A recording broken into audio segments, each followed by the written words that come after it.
আপনাদের প্রত্যেক welcome digital express official YouTube চ্যানেলে।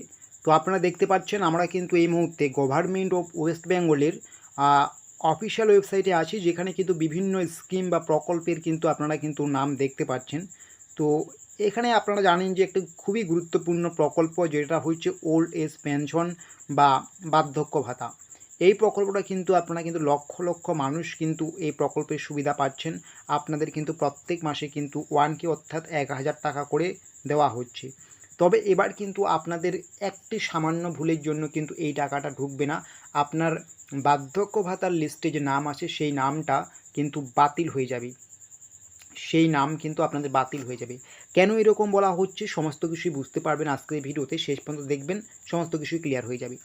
আপনারা জানেন যে এই সমস্ত প্রকল্পের টাকা পেতে গেলে সরকারি স্কিমের আপনাদের কিন্তু আধার কার্ড খুবই গুরুত্বপূর্ণ।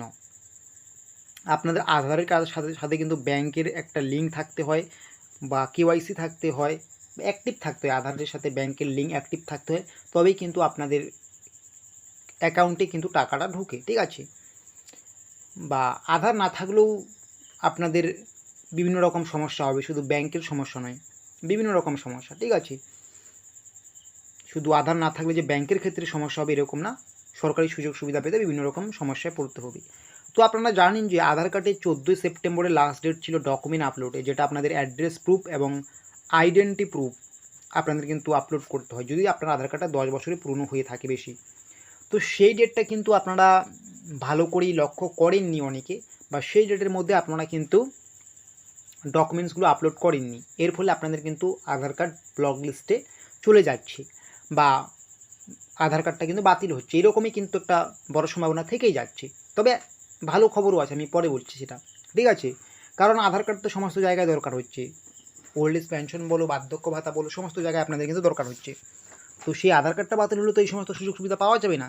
তাই আপনাদের আধার কার্ডে যেটা করতে হবে, অবশ্যই ডকুমেন্ট আপলোড করতে হবে, আইডি প্রুফস এবং অ্যাড্রেস প্রুফ। এখন অনেকের কথা হবে যে 14ই সেপ্টেম্বর লাস্ট ডেট ছিল, আজকে তো হচ্ছে 22শে সেপ্টেম্বর, সময় তো শেষ হয়ে গেল। সময় শেষ হয়নি, আপনাদের জন্য কিন্তু সময়টা বাড়ানো হয়েছে, যেটা করা হয়েছে কিন্তু 14ই ডিসেম্বর, 14ই ডিসেম্বর পর্যন্ত করা হয়েছে 2024-এর।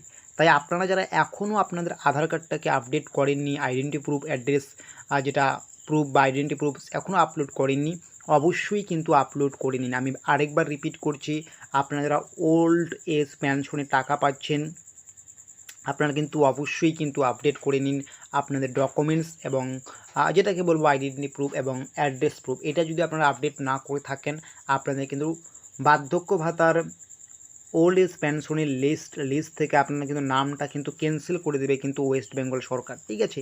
এটা কিন্তু মাথায় রাখবেন। তো অবশ্যই শুধু ওল্ড এজ পেনশন নয়, সমস্ত প্রকল্পের ক্ষেত্রে থেকে কিন্তু আপনি কিন্তু আর টাকা পাবেন না যদি আপনার আধার কার্ড ডিঅ্যাক্টিভেট হয়ে যায়। তাই সবার আগে বলবো, আপনি যদি আপনার বার্ধক্য ভাতার পেমেন্ট নিয়মিত পেতে চান, চালু রাখতে চান, অবশ্যই কিন্তু আজকে আপনার যে আধার রয়েছে সেখানে কিন্তু আপনার আইডি প্রুফ এবং অ্যাড্রেস প্রুফটা আপলোড করে নিন। নাহলে কিন্তু আপনার নাম কিন্তু বাতিলের লিস্টে চলে যাবে। একদিকে আপনার আধারও বাতিল হয়ে যাচ্ছে, অন্যদিকে আপনি কিন্তু এই সমস্ত প্রকল্পের যে টাকাটা পাওয়া যায় সেটাও কিন্তু পাবেন না। আধার বাতিল হলে আপনার ব্যাঙ্ক অ্যাকাউন্টের সাথে আধার লিঙ্ক থাকবে না। বিভিন্ন ডকুমেন্টস এখন যেটা গুরুত্বপূর্ণ সেটা হচ্ছে আধার কার্ড। বিভিন্ন ডকুমেন্টসের মধ্যে সবচেয়ে বেশি গুরুত্বপূর্ণ আধার কার্ড।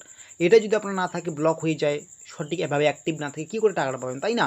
লজিক্যালি আমি সমস্ত কিছু আপনাদের বললাম, অবশ্যই কিন্তু আপনারা এই কাজটা করে নেবেন, নাহলে কিন্তু টাকাটা পাবেন না, ঠিক আছে?